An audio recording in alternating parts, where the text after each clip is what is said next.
Welcome back to part 2 of our conversation with Scott Cooper.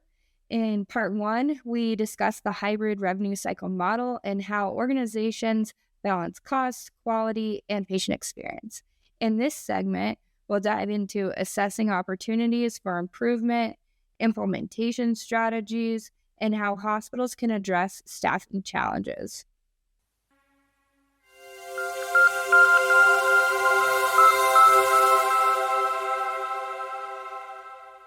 Yeah, I think that makes a ton of sense. Talking about that, where does it make the most sense to do the work and how are we mapping out the way the work gets done? What elements go into assessing what's right for that client and how does the client contribute to it? You talked a little bit about the pre-contracting phase. Can you speak to that assessment piece a little bit more and what somebody would expect as they go through that process? Like if I'm the hospital administrator calling you saying, "Hey, I'm interested in talking to you about how you create efficiency within my rev cycle." I Yeah. know my rev cycle is expensive to operate. I know I have some deficiencies.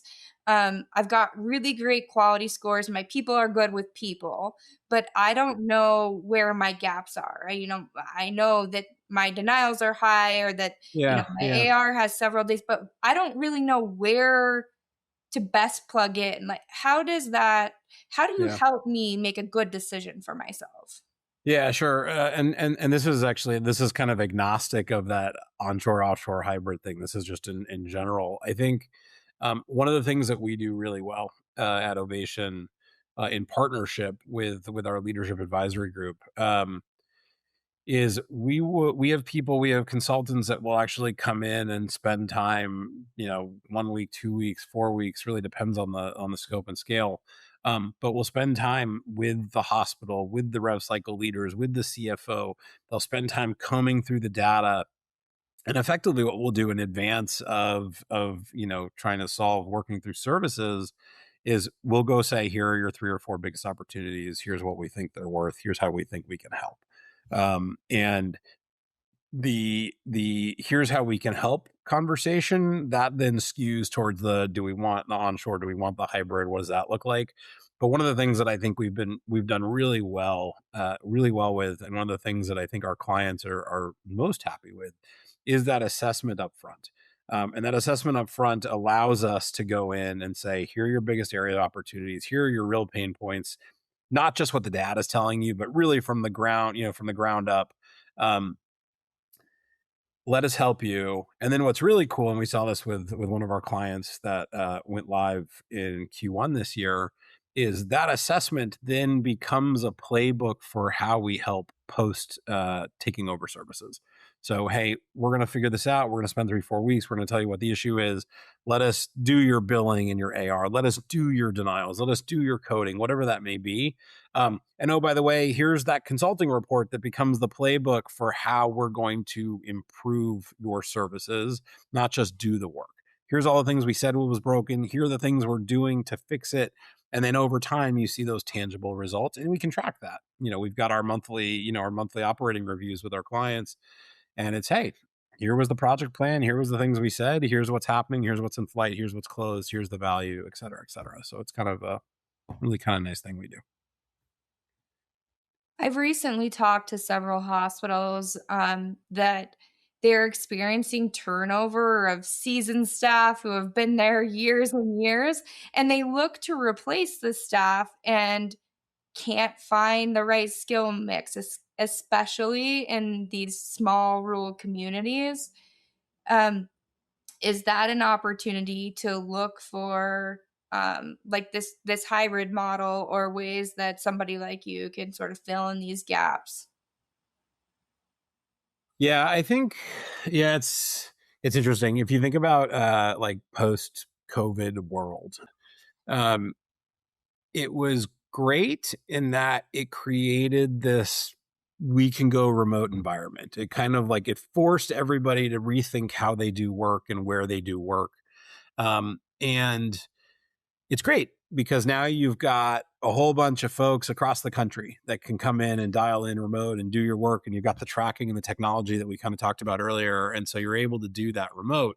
Um, but there was this other weird side to that, in that it kind of created this like labor arms race, in that, okay, well, I had 15 people in my small community doing rev cycle, but now they can do it remote and people don't necessarily want to be in the office anymore. So maybe we'll let them do it remote.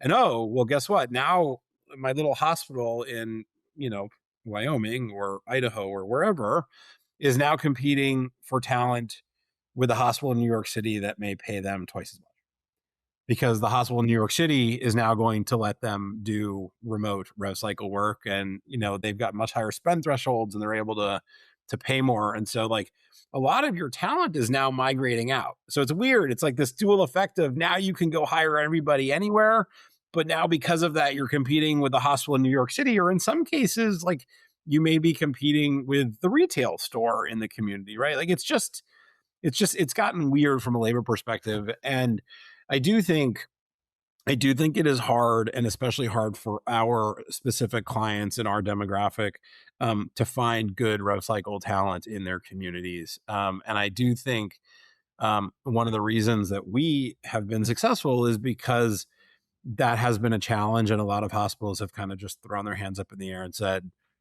I need to focus on patient care. I need to focus on my hospital being healthy and the community being healthy. And not only do I not have the resources, I don't have the time. Like, I just don't want to have to manage this process. And that's what we do. Like, we manage the process. We have the tech, we have the tools, we have the management, we have the performance management. And I think that's why a lot of people come to look for us, is they say, hey, like, a, I can't find people. B, if I can find people, maybe not necessarily gonna perform up to snuff.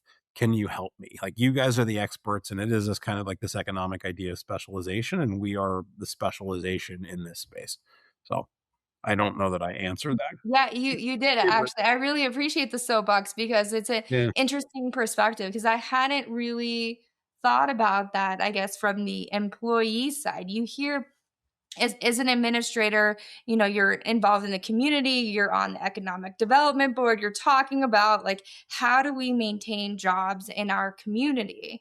And so there's also this pressure from your local community and pressure you put on yourself as like the employer, right? Like you a lot of times are the place where people look to for, you know, good paying jobs within your community. And some of these decisions are really hard. They're emotional, they're connected back to like your broader purpose, not just to provide healthcare but to provide like the economic sustainability. And so you think about, well, if we, you know, what does this mean if we reduce 5 jobs within our community? But those people, you know, as you were saying, may already be working elsewhere, still staying in your community because of the dynamics that have shifted so much. So how have you worked through those perceptions, those emotional decisions that go into that? Like, I know I have an obligation as an administrator to make decisions that are in the best interest of my hospital. That includes